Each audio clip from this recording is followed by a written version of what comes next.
आखिर क्या हुआ जब माता सीता की खोज करते हुए हनुमान जी को मिल गया पुष्पक विमान?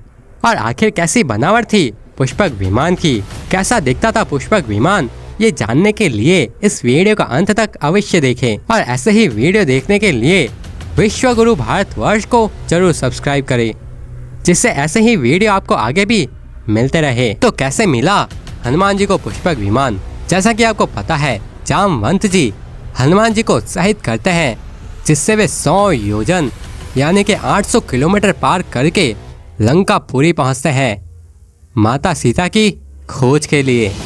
पर क्या आपको पता है उनके सामने दो सबसे बड़ी समस्या क्या थी? पहली कि हनुमान जी पहली बार लंका गए थे तो उन्हें ये पता लगाना था कि माता सीता किस स्थान में है, और दूसरी समस्या ये थी कि उन्होंने माता सीता को भी पहले कभी नहीं देखा था। तो सीता जी को भी पहचानना हनुमान जी के लिए बड़ी समस्या थी, जिसके लिए वे लंका में इधर उधर राक्षसों से बचते हुए घूम रहे थे। अब ये तो हमें भी पता है कि हनुमान जी को किसी से बचने की जरूरत नहीं है, बचने की जरूरत राक्षसों को है। खैर, लंका में घूमते हुए हनुमान जी ने सोने की खिड़कियों से सुशोभित तथा पक्षी समूहों से युक्त भवनों का समुदाय देखा, जो वर्षा काल में बिजली से युक्त महकती मेघमाला के समान मनोहर जान पड़ता था। उसमें कई प्रकार के बैठके, शंख, आयुध और धनुषों की मुख्य शालाएं देखी। हनुमान जी ने वहां कई प्रकार के रत्नों से सुशोभित ऐसे ऐसे घर देखे जिनकी प्रशंसा असुर और देवता भी करते थे। वे ग्रह संपूर्ण दोषों से रहित थे तथा रावण ने उन्हें अपने पुरुषार्थ से प्राप्त किया था। अब हनुमान जी की दृष्टि उस पर पड़ती है जिसे जानने की इच्छा आपको है। उन्होंने राक्षस राज रावण का उसकी शक्ति के अनुरूप अत्यंत उत्तम और अनुपम पुष्पक विमान देखा, जो मेघ के समान ऊंचा, स्वर्ण के समान सुंदर कांति वाला तथा मनोहर था। वह इस भूतल पर बिखरे हुए स्वर्ण के समान जान पड़ता था, अपनी कांति से प्रज्वलित सा हो रहा था। अनेकानेक रत्नों से व्याप्त, भांति भांति के वृक्षों के फूलों से आच्छादित तथा पुष्पों से भरे हुए पर्वत शिखर के समान शोभा पाता था।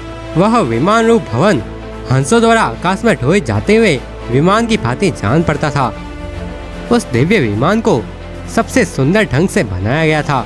वह अद्भुत शोभा से संपन्न था। आगे वाल्मीकि जी रामायण में लिखते हैं कि जैसे अनेक धातुओं के कारण पर्वत शिखर, ग्रहों और चंद्रमा के कारण आकाश तथा अनेक वर्णों से युक्त होने के कारण मनोहर मेघ विचित्र शोभा धारण करते हैं, उसी तरह कई प्रकार के रत्नों से निर्मित होने के कारण वह विमान भी विचित्र शोभा से संपन्न दिखाई देता था। अब जानिए, जहाँ वह विमान खड़ा था वह एयरपोर्ट कैसा था। इसका वर्णन भी वाल्मीकि रामायण में सुंदर कांड के 7वें सर्ग में मिलता है, जहाँ लिखा है, उस विमान की आधार भूमि यानी कि खड़े होने का स्थान सोने और मणियों के द्वारा निर्मित कृत्रिम पर्वतमालाओं के समान था। वे पर्वत वृक्षों की विस्तृत पंक्तियों से हरे भरे रचे गए थे। उस विमान में श्वेत भवन बने हुए थे। केसर युक्त कमल, विचित्र वन और अद्भुत सरोवरों का निर्माण भी किया गया था।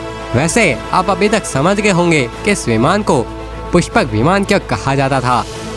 पर कुछ लोगों को अभी भी विश्वास नहीं होता कि प्राचीन समय में भारत इतना आधुनिक था।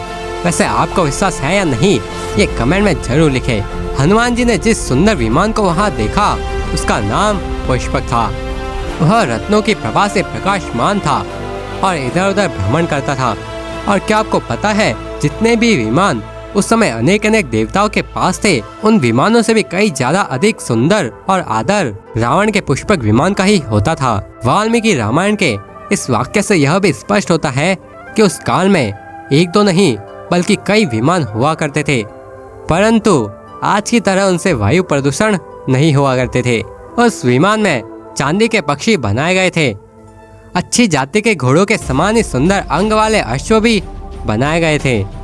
आगे लिखा हुआ है कि उस विमान पर सुंदर और मनोहर लगने वाले बहुत से पंख लगे हुए थे, जो स्वर्ण के बने हुए थे, और साथ ही पुष्पक विमान के पंख खुलते और सिमरते भी थे, जो साक्षात कामदेव के सहायक जान पड़ते थे। इस प्रकार सुंदर शोभायमान विमान में पहुंचकर हनुमान जी बड़े अचंभित हुए, पर वे अपने लक्ष्य से भटके नहीं। 10 मुख रावण के बाहुबल से पालित उस लंकापुरी में चारों ओर घूमकर माता सीता की खोज करने लगे।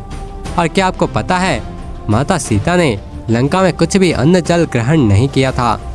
तो वे किस प्रकार जीवित रही थी, ये जानने के लिए इस वीडियो को देखें। जय श्री राम।